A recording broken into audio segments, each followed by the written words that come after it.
En aquel tiempo, los sordos oirán las palabras del libro, y los ojos de los ciegos verán en medio de la oscuridad y de las tinieblas. Entenderán, Ministerio de Sordos y Sordociegos de la Iglesia Bíblica del Señor Jesucristo.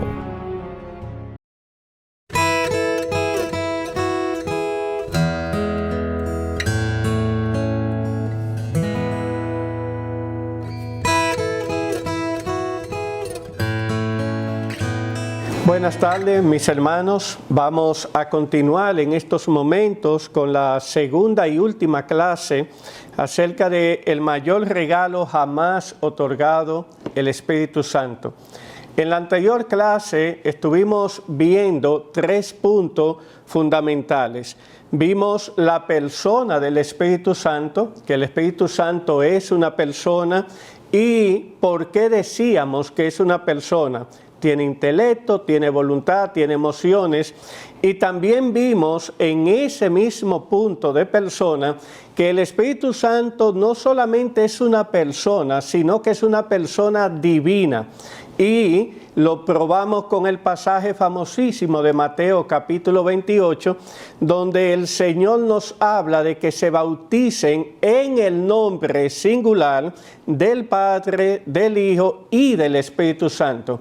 Entonces igualó al Espíritu Santo con el Padre y con el Hijo.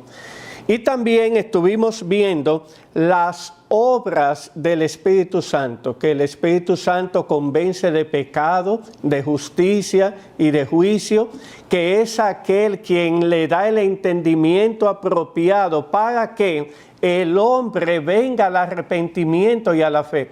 Y más que el entendimiento apropiado, es el que mueve a que las personas que no conocen a Dios reciban la palabra del Evangelio, la abracen, la confiesen y se conviertan.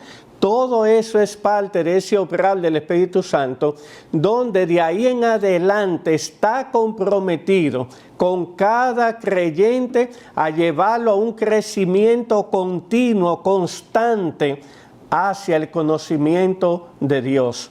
El Espíritu Santo en esa obra majestuosa nos convence del pecado, luego del arrepentimiento, haciéndonos ver todas aquellas cosas que debemos dejar. Hábitos de conducta, forma de hablar, forma de comportarnos. Esa obra que antes tú no la veías en tu vida, y que a partir de la conversión comienza a percatarte de esos detalles. Mira, hablé mal. Y tiene esa contrición y va y pide perdón. Eso es el obrar del Espíritu.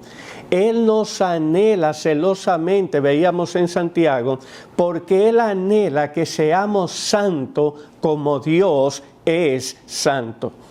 También veíamos las evidencias del Espíritu, y las evidencias del Espíritu se solapan con las obras del Espíritu.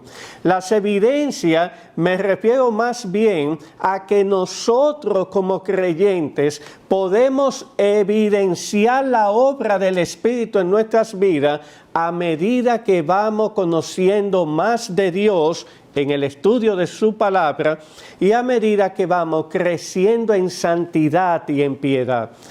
También en nuestros bosquejos señalábamos que íbamos a estar viendo, y es lo que vamos a ver esta tarde, la deshonra del Espíritu y el gozo del Espíritu. Así que, mis amados hermanos, hasta aquí que hemos visto, repito de nuevo, la persona del Espíritu y que es una persona divina, la obra del Espíritu como en la creación, en la santificación, en la regeneración, en la santificación, Él está allí obrando, y las evidencias. Por eso mencionábamos Gálatas capítulo 5, verso 22, como esos rasgos, esas evidencias del Espíritu que el creyente puede ver y los demás hermanos pueden ver en ti, te demuestran que el Espíritu Santo está en ti. El apóstol Pablo, cuando nos dice que pensemos en todo lo honesto, todo lo puro, todo lo amable, lo está mandando al pueblo de Dios y en especial a la iglesia en Filipo. ¿Por qué? Porque Pablo sabía que el Espíritu Santo estaba obrando en esa dirección. Y por eso es que esa parte allí la titulé como evidencias. Evidencia para el creyente y evidencia para el que lo está observando de que el Espíritu Santo está en esa persona.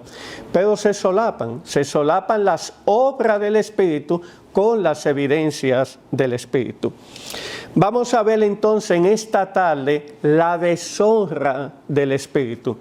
¿Podemos deshonrar al Espíritu Santo? ¿Podemos pecar contra el Espíritu Santo?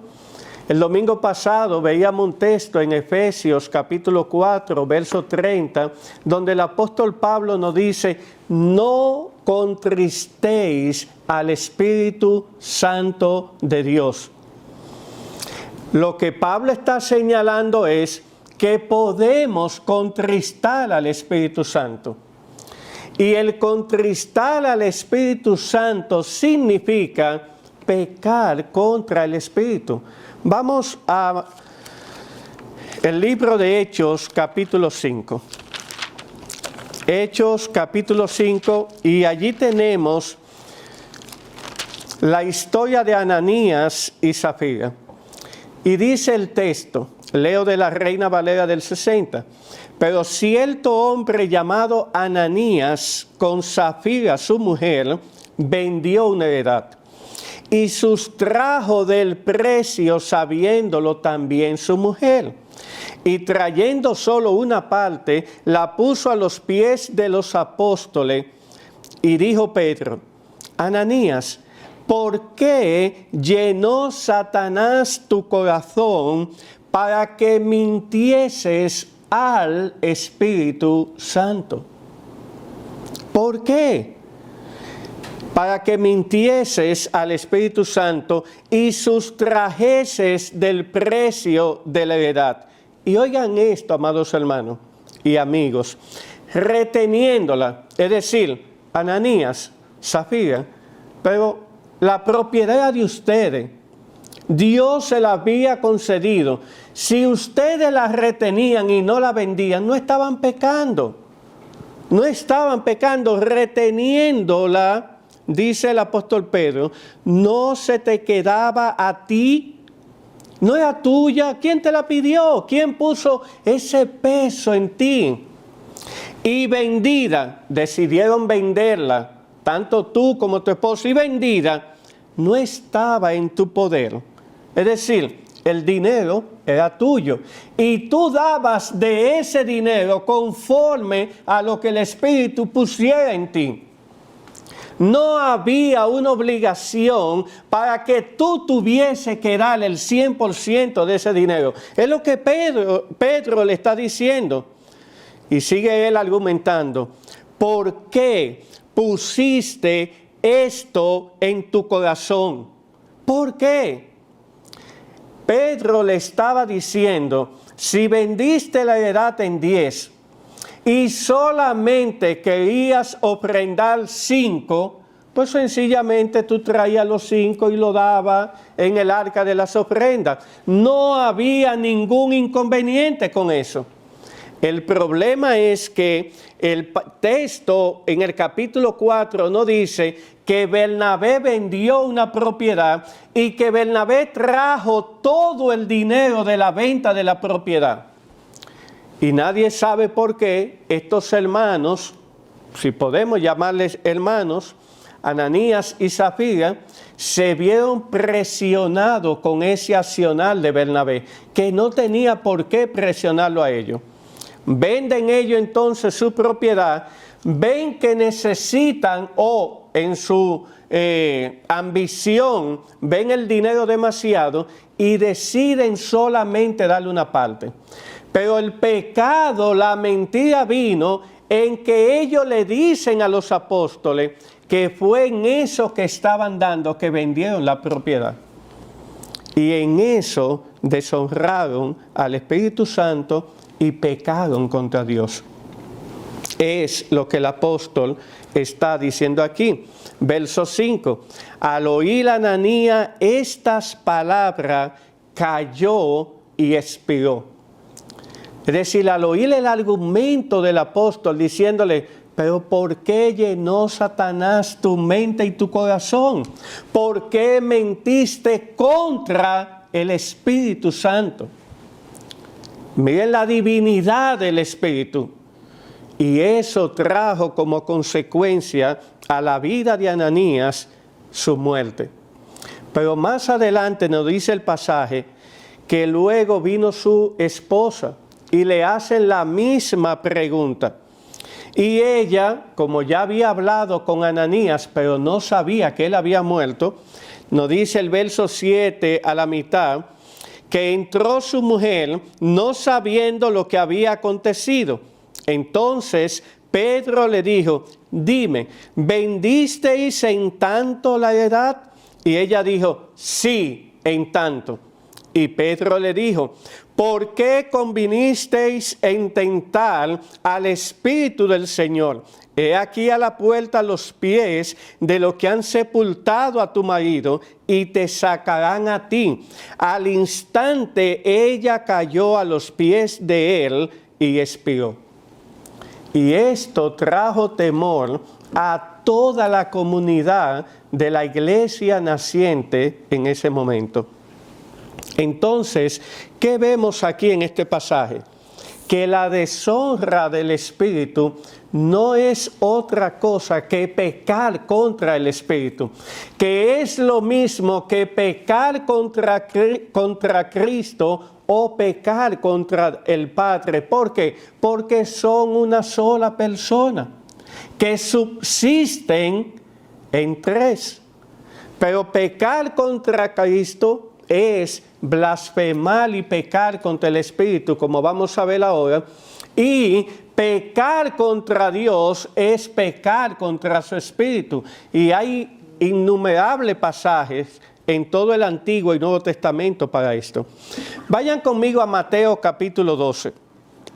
Aquí está el famoso pasaje que ha levantado tanta discusión del pecado imperdonable. Mateo capítulo 12, verso 22 en adelante. Pero voy a leer, porque es un poco extenso, el 31 y 32. Por tanto os digo, Mateo 12, 31 y 32. Vamos a explicar los demás versos, no se preocupen. Por tanto os digo, todo pecado y blasfemia será perdonado a los hombres, mas la blasfemia contra el Espíritu no le será perdonada. A cualquiera que dijere alguna palabra contra el Hijo del Hombre, le será perdonado. Pero al que hable contra el Espíritu Santo, no le será perdonado ni en este siglo, ni en el venidero. En la clase anterior decíamos que las obras del Espíritu o las obras del Espíritu se evidenciaban en ese caminar del Señor en sus 3 años de ministerio. Cristo estaba lleno del Espíritu Santo, guiado por el Espíritu. El Espíritu ponía la palabra en su boca.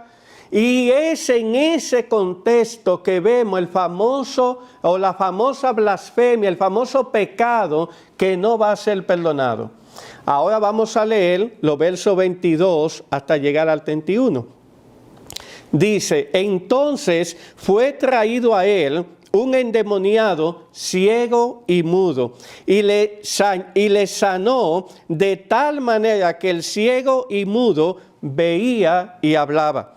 Y toda la gente estaba atónita y decía, ¿será este aquel hijo de David?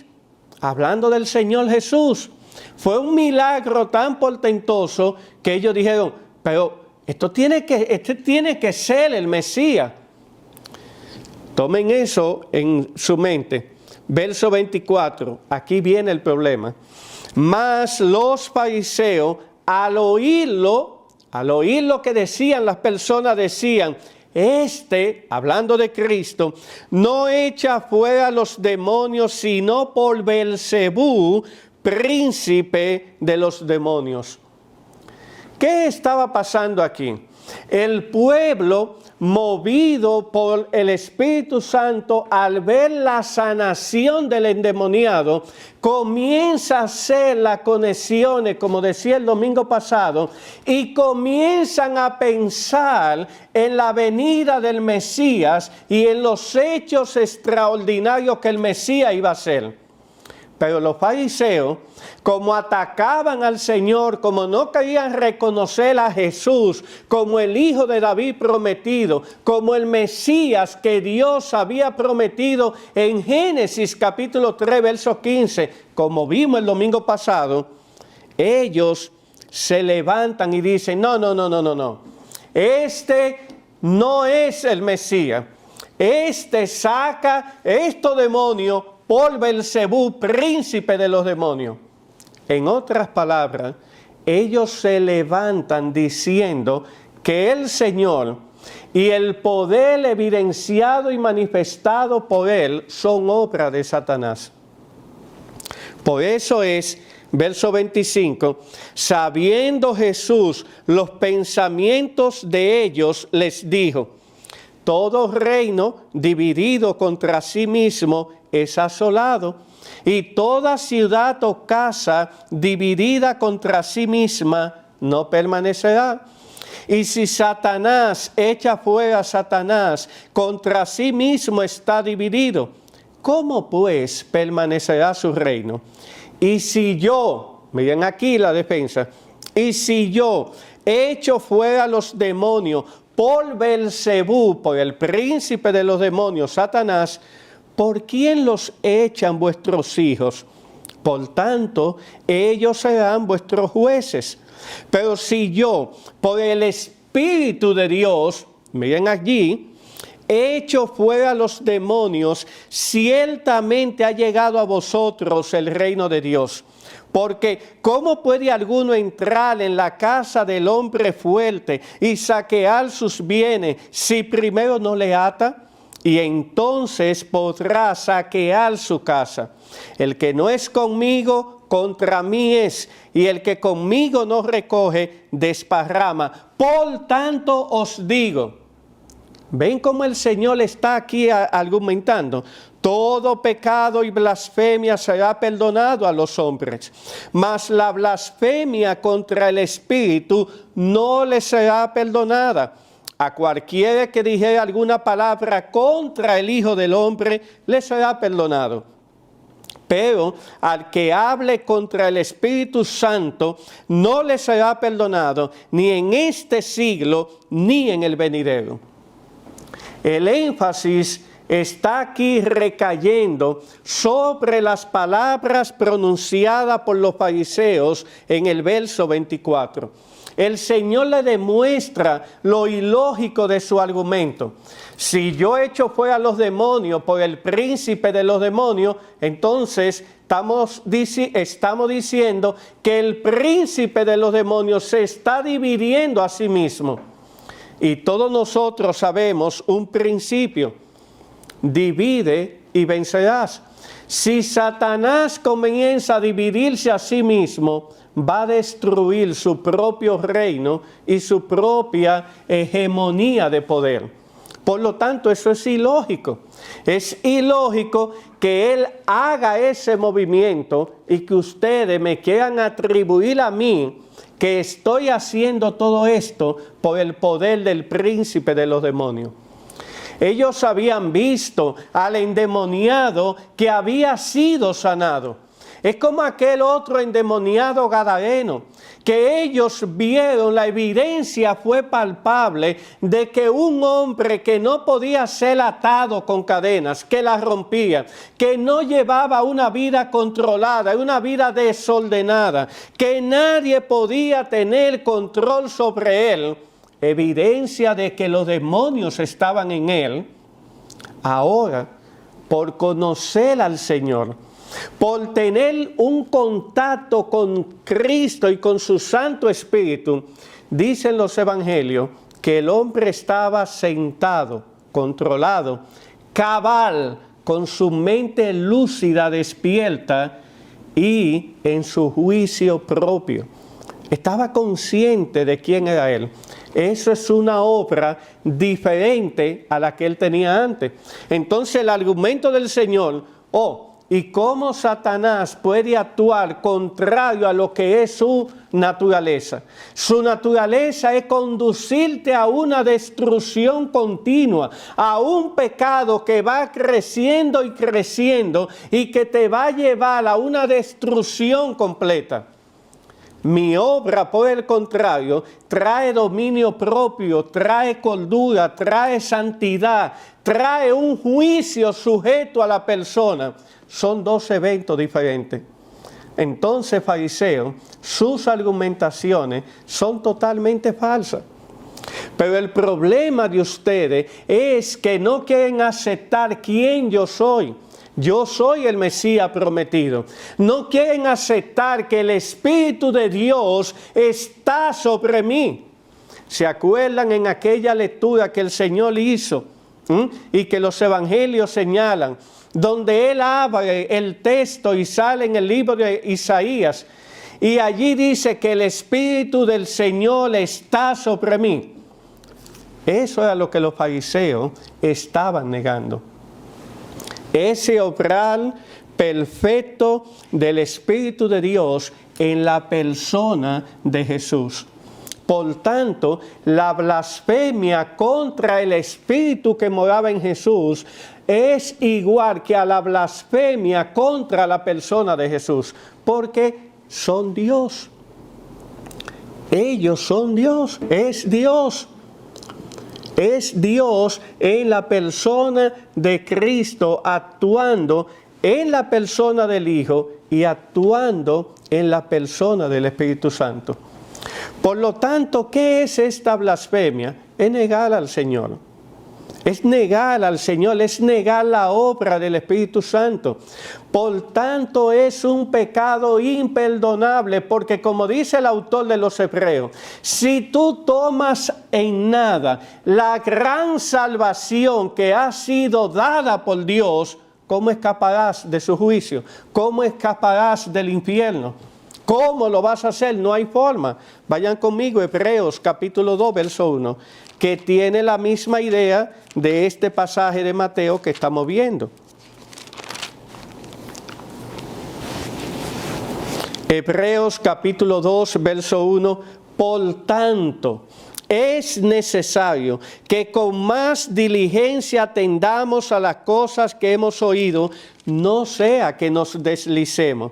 Porque si la palabra dicha por medio de los ángeles fue firme, y toda transgresión y desobediencia recibió justa retribución, ¿cómo escaparemos nosotros si descuidamos una salvación tan grande, la cual, habiendo sido anunciada primeramente por el Señor, nos fue confirmada por los que oyeron? Testificando, aquí viene, Dios juntamente con ellos, con señales y prodigios y diversos milagros y repartimientos del Espíritu Santo según su voluntad. La Trinidad completa involucrada en la salvación ofrecida y otorgada por el Señor. Esos fariseos estaban negando completamente esa verdad. Y si niegan esa verdad, ¿con qué se van a salvar? ¿Con qué se van a salvar? Pero fíjense cómo el Nuevo Testamento nos presenta que el Espíritu Santo, que Cristo, que Dios el Padre, son todos la misma persona. Un solo Dios que subsiste en tres personas: Padre, Hijo y Espíritu Santo. Pero en el Antiguo Testamento vemos también ejemplos de la deshonra del Espíritu Santo. Lo vemos con Sansón. Cómo Sansón tenía el Espíritu de Jehová sobre él. Y Sansón fue dotado de una fuerza especial y sobrenatural.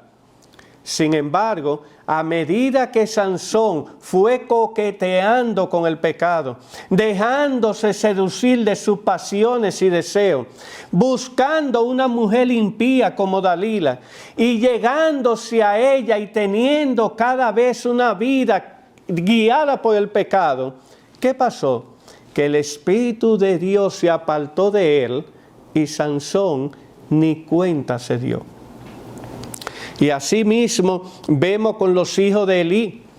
Eran hijos del sumo sacerdote, pero vivían impíamente y Dios los mató a los dos. Y lo vemos con los hijos de Aarón, hijos del sumo sacerdote. Entran al templo y mezclan allí el incienso aromático de Dios, mezclan con fuego extraño y Dios los mata. Mis hermanos, ¿qué es lo que quiero llevar a su mente y corazón? El pecado es lo que deshonra al Espíritu Santo. Por eso el énfasis en todo el Nuevo Testamento y en todo el Antiguo Testamento de vivir santamente. Por eso el énfasis de que el Espíritu de Dios nos anhela celosamente. Por eso Dios ha pagado un precio tan alto en la obra de su amado Hijo y nos ha dado de su Santo Espíritu morando en ti y en mí, para que vivamos conforme a su voluntad y no conforme a nuestro deseo. Pero mi hermano, mi libertad, ¿dónde está mi libertad? Tú no tienes ninguna libertad. Tú no tienes ninguna libertad. Tú antes eras esclavo del pecado, del juicio, de la carne y del diablo. Por eso no había en ti la oportunidad de salvación. Tú estabas muerto en tus delitos y pecados. Y como estabas muerto en delitos y pecados, hacía las inclinaciones pecaminosas que había en tu mente y en tu corazón. Cristo paga lo que tú no podías pagar ni yo, para darnos a nosotros ahora la oportunidad de ser esclavos de la justicia, esclavo de Dios. Y el esclavo va a hacer lo que le dice su amo y lo que le manda su Señor. El esclavo no tiene capacidad de decisión. Por eso es que yo les exhorto, amados hermanos y amigos, a leer ese libro del pastor John MacArthur, Esclavo. Si ustedes van conmigo a Apocalipsis capítulo 1, van a ver un detalle que lo he puesto justamente dentro de este tema de la deshonra del Espíritu Santo. Apocalipsis capítulo 1, verso 1. La revelación de Jesucristo que Dios le dio para manifestar a sus siervos las cosas que deben suceder pronto, y la declaró enviándola por medio de su ángel a su siervo Juan. Tanto la versión Reina Valera como la versión de las Américas hablan de siervo. Sin embargo, la Biblia textual, que la pueden buscar en internet o el que la tiene físicamente la puede buscar, traduce este verso de la siguiente manera: la revelación de Jesucristo que Dios le dio para manifestar a sus esclavos las cosas que deben suceder pronto, y la declaró enviándola por medio de su ángel a su esclavo Juan. Somos esclavos. La palabra griega que allí aparece es dulo o dulois, cuando es en plural. Y esa palabra significa básicamente esclavo. Ahora bien, ¿cuál es la diferencia entre un esclavo y un siervo? Lo pueden buscar en Google, en internet.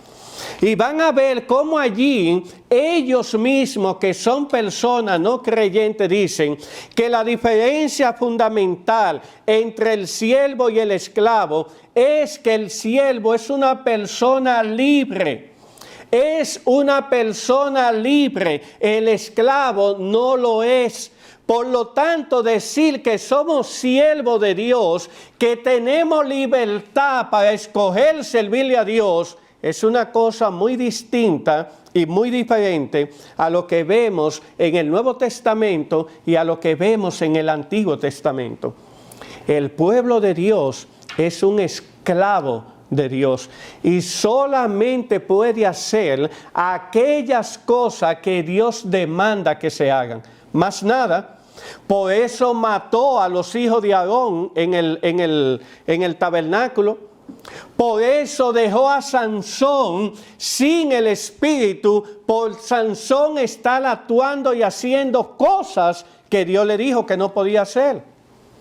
Y por eso en el Nuevo Testamento vemos cómo muchos fueron engañados porque pensaban que ellos podían inventar, improvisar, crear y manejar. Ananías y Zafira cayeron en esa trampa.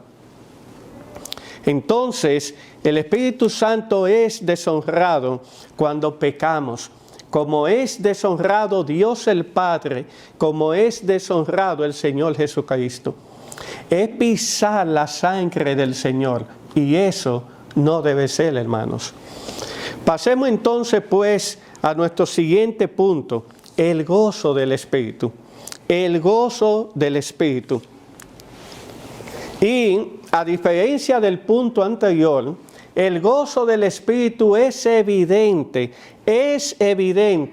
en nuestras vidas cuando vivimos en obediencia al Señor. Cuando vivimos en obediencia al Señor, nosotros nos vamos a preocupar en hacer y conocer cada vez más la voluntad de Dios para llevarla a la vida práctica. Mis hermanos, la voluntad revelada de Dios está en su palabra. Si yo la quiero ejecutar, llevarla a la realidad, tengo que conocer la palabra de Dios. Tengo que involucrarme en conocer qué es lo que esa palabra me manda, qué es lo que esa palabra me ordena, qué es lo que esa palabra me dice que yo debo hacer. La palabra de Dios, desde Génesis hasta Apocalipsis, nos habla constantemente de la santificación. En Tesalonicenses dice el apóstol Pablo, la voluntad de Dios es vuestra santificación. Esa es la voluntad revelada del Señor. Así que el gozo en el Espíritu va a estar de la mano con vivir conforme a la voluntad revelada de Dios. Vamos a Gálatas capítulo 5, donde vemos allí una evidencia mucho más diáfana de esos frutos del Espíritu, y allí nos habla del gozo del Espíritu. A medida que voy haciendo esa voluntad de Dios realidad en mi vida, a medida que voy conociendo cada vez más al Señor, entonces va a ser evidente el gozo en mi vida. Y mis hermanos, esto está íntimamente relacionado. El gozo viene porque conociendo la voluntad revelada de Dios, conociendo quién es Dios, que todas las cosas están en su mano y en su poder, que todos los eventos que en la vida diaria vemos, Dios los controla, los dirige, los ordena, que no hay nada aquí que pase por casualidad. Todo está planificado hasta el más mínimo detalle. No hay un presidente que suba a la presidencia de ninguna nación del mundo si Dios no lo permite. No hay ningún accidente de tránsito que ocurra si Dios no lo ordena. No hay ninguna catástrofe, no importa el tamaño de ella, no importa los muertos que hayan en ella, que Dios no la haya mandado. Todo está dirigido, controlado, ordenado y mandado por Él. Y eso da gozo, porque si yo tengo al Espíritu de Dios en mi vida, si yo sé que Él tiene el control absoluto de todo, yo voy a confiar en Él y no en mi deseo, ni mis satisfacciones, ni pasiones, ni mis sentimientos. Yo sé que estoy tocando terreno sensible. Lo sé, mis hermanos, lo sé. Yo sé que cuando perdemos un ser querido, uno se pregunta, ¿y dónde está Dios? En su trono. Aquí llegamos con un día específico de nacimiento y con un día específico de muerte.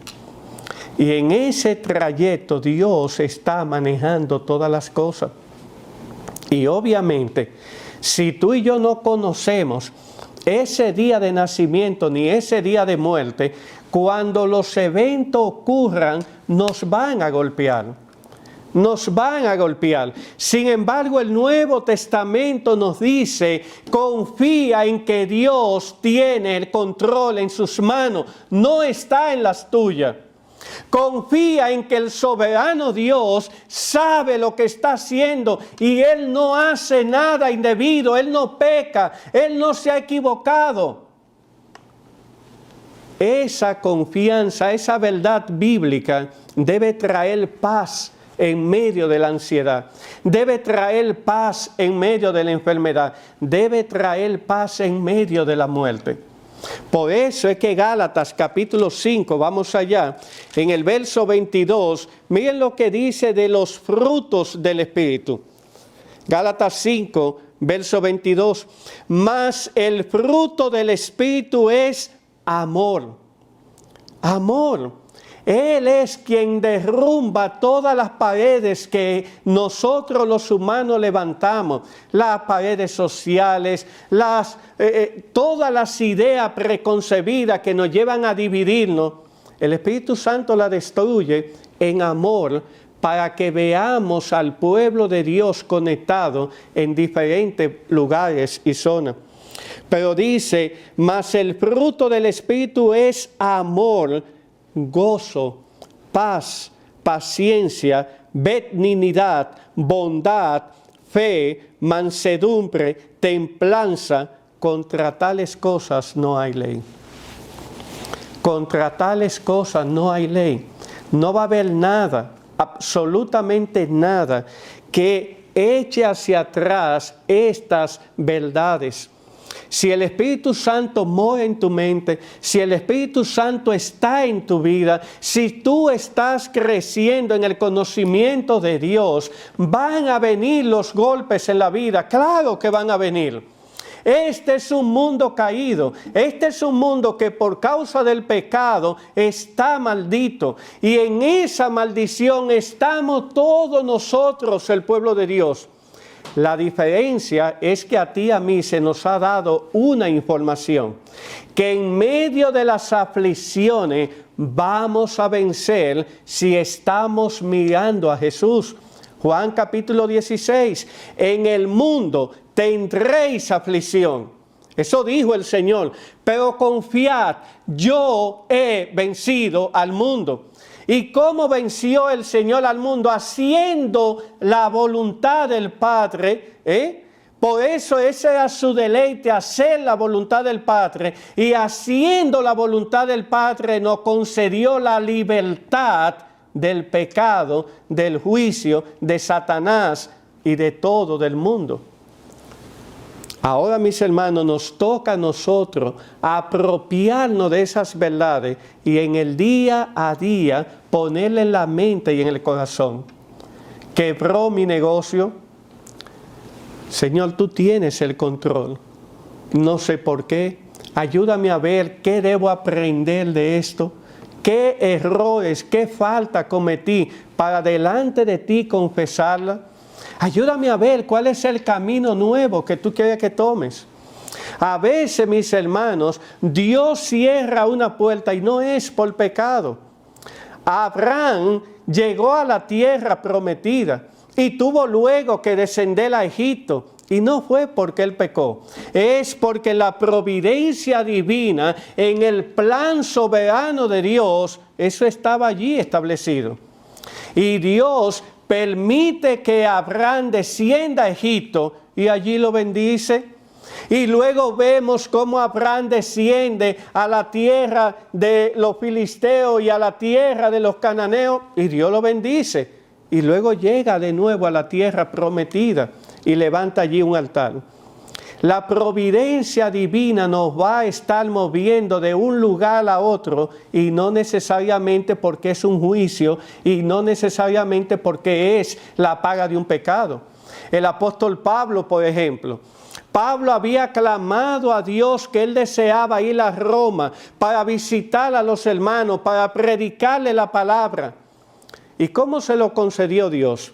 Llevándolo preso, pagando el Estado romano todos los gastos del viaje, le concedió los barcos para poder hacer el viaje, y luego le da la oportunidad de predicar el evangelio en la casa de César.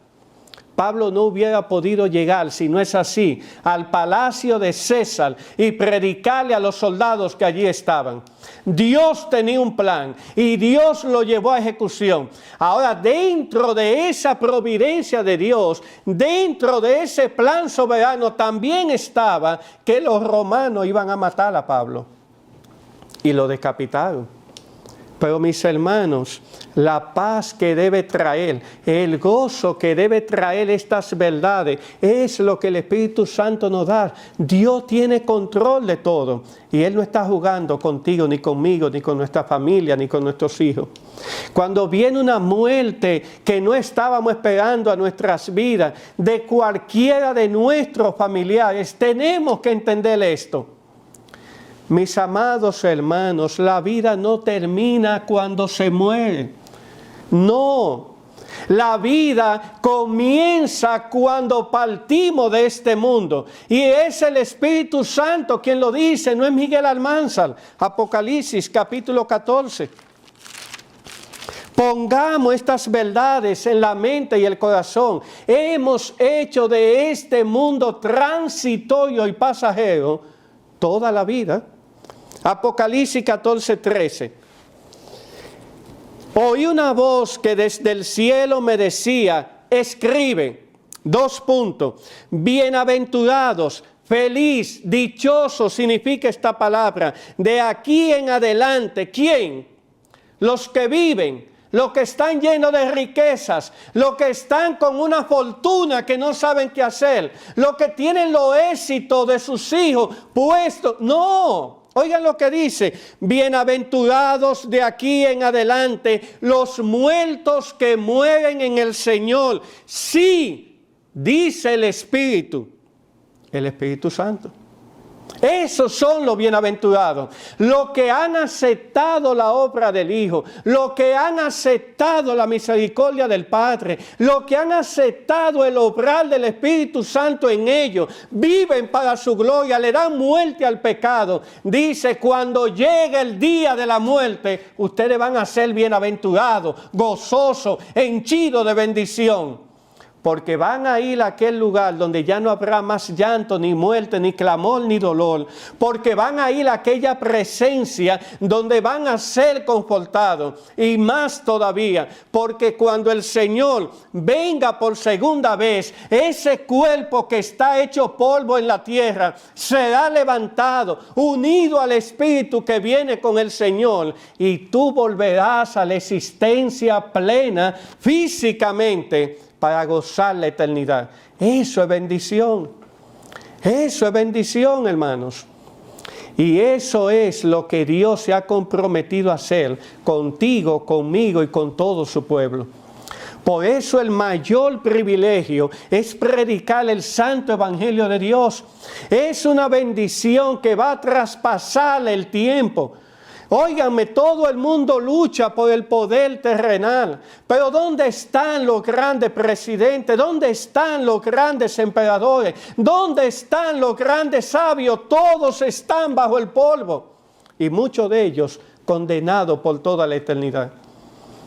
Así que tenemos tú y yo la oportunidad de ser bienaventurados cuando partamos de este mundo.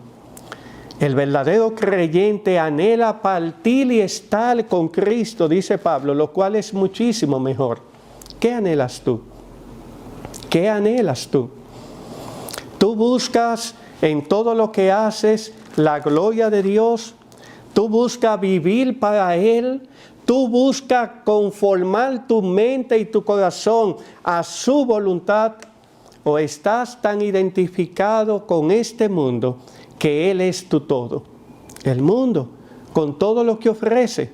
Si eso es así, cuando vengan las aflicciones, cuando vengan esas providencias que chocan con nuestra mente y corazón, te va a dar duro.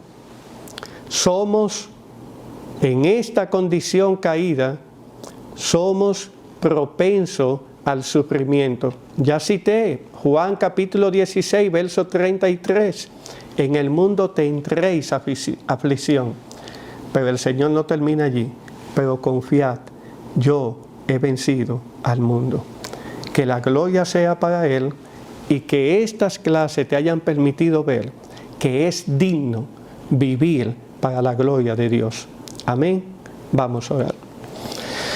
Amante Dios, gracias por esta oportunidad. Haz con estas palabras lo que deseas hacer para la gloria de tu nombre. Te lo pedimos en Jesús. Amén.